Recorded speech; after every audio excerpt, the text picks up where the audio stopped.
ಎಲ್ಲ ಆತ್ಮಬಂಧುಗಳಿಗೂ ನನ್ನ ನಮಸ್ಕಾರಗಳು. ನನ್ನ ಹೆಸರು ರೀನಾ. ನಾನು 2 ಇಂಗ್ಯಾನ್ ಚಾಲೆಂಜ್ ಕಂಪ್ಲೀಟ್ ಮಾಡಿದ್ದೇನೆ. ನಮ್ಮ team head Manjula madam. Masters, ನಿಮ್ಮ ಧ್ಯಾನದ ಅಮೂಲ್ಯ ಸಮಯವನ್ನು ನಿಮ್ಮ ಸಂಕಷ್ಟ, ನಿಮ್ಮ ಮನೆಯವರ ಸಂಕಷ್ಟ ತೀರಿಸಲು ಬಳಸಿಕೊಳ್ಳಬೇಡಿ. ನಿಮ್ಮ ಸಣ್ಣ ಪುಟ್ಟ ಕಷ್ಟಗಳಿಗೂ ಬಳಸಿಕೊಳ್ಳಬೇಡಿ.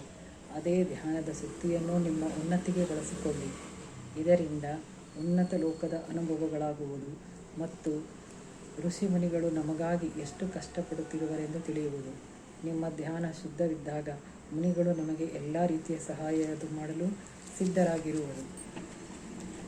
ಸಿದ್ಧರಾಗಿರುವುದು ನಿಮ್ಮ ಗಮನಕ್ಕೆ ಬರುವುದು. ಮೊದಲು ಎಲ್ಲರಿಗೂ ದೈಹಿಕ ಮಾನಸಿಕ ಸಮಸ್ಯೆ ಬಂದರೂ ಅದನ್ನು ಮೆಟ್ಟಿ ನಿಲ್ಲಲು ನಮ್ಮ ನಿರಂತರ ಧ್ಯಾನ ಸಹಾಯ ಮಾಡುವುದು. ಅಯ್ಯಪ್ಪರವರು ನಮ್ಮ ಉನ್ನತಿಗಾಗಿ ಶ್ರಮಿಸುತ್ತಿದ್ದಾರೆ. ಅವರೊಂದು ವಜ್ರದಂತೆ. ಅವರಿಂದ ನಾವು ನಮ್ಮ ಉನ್ನತಿಗಾಗಿ ಮಾತ್ರ ಸಹಾಯ ಕೇಳೋಣ. ಈ ವಿಷಯ ತಿಳಿಸಬೇಕೆಂದು ನನ್ನ ಧ್ಯಾನದಲ್ಲಿ ಅನಿಸಿದ್ದರಿಂದ ಇದನ್ನು ಹಂಚಿಕೊಳ್ಳುತ್ತಿದ್ದೇನೆ. ಎಲ್ಲರಿಗೂ ನನ್ನ ವಂದನೆಗಳು. ಅಯ್ಯಪ್ಪ ಸರ್ ಚಾಲೆಂಜ್ 2 ತೆಗೆದುಕೊಂಡಿದ್ದರಿಂದ ನನ್ನ ಧ್ಯಾನ ಉನ್ನತ ಮಟ್ಟಕ್ಕೆ ಏರಿತು. ಅದರಿಂದ ಅವರಿಗೂ ನನ್ನ ಪೂರ್ವಕ ವಂದನೆಗಳು.